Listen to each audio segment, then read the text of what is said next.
Okay, so today we're going to do a quick tutorial on how to DIY some delicious jams from the fruits you get at the farmer's market or anywhere. Jamming is a great way to preserve good, perishable fruits. It tastes wonderful and is surprisingly cheap and easy to do. Now, to make a simple jam, you really only need 4 ingredients: fruit, sugar, pectin, and lemon juice. With today's recipe, we'll be making around 120 ounces of jam, because if you're going to be making jam, you might as well make a lot. The fruit is often mashed to get those nice fruit chunks people like, but I actually prefer the consistency of smoother jam, so I puree my fruit beforehand. Now for materials, we'll need enough jars to handle our 120 ounces of total product, but I usually have a couple extra just in case.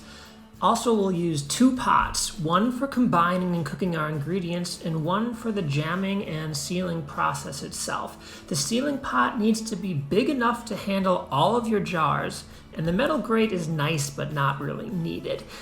Finally, we'll need a grabber for our hot jars and a funnel for pouring the jams into the jars. Lots of stores like Target or Home Depot sell jamming kits that have most of these materials in all one, so it makes things easier. All right, let's get started. The first thing that we need to do is thoroughly wash our hands and clean the work environment. This is very important for making any sort of preserves because pathogens entering the product while it's being prepared is one of the primary ways that jams can spoil.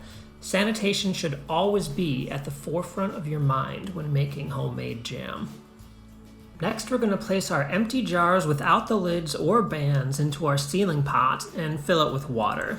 Make sure that the water line is above all the jars. This will make sure that there's enough water in the pot during the sealing process. Bring the pot over to the stove and start boiling the water.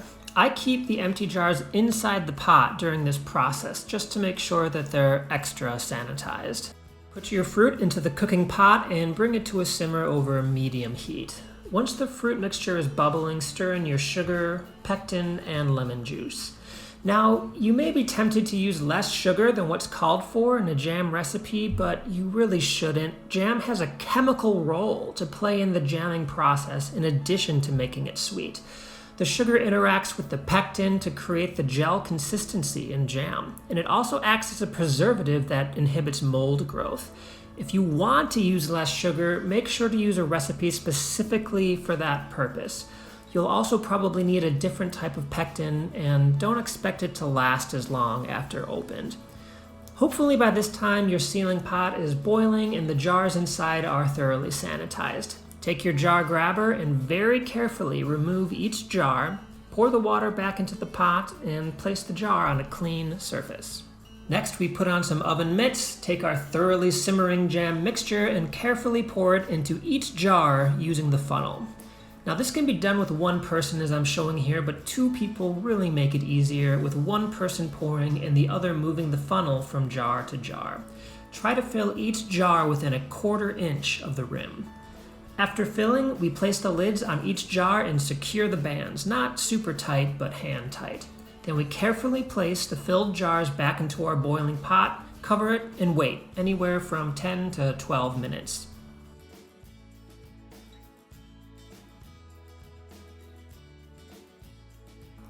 After the time is up, we remove those jars again, place them back on the table, and wait for them to dry. This is the part where our metal grate comes in useful. We can just grab that grate at the handles and remove all those jars at once, but it really just saves a little bit of time.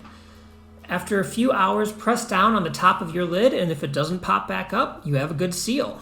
And that's it. Homemade jam is delicious, easy, and a great weekend project. Thanks for watching.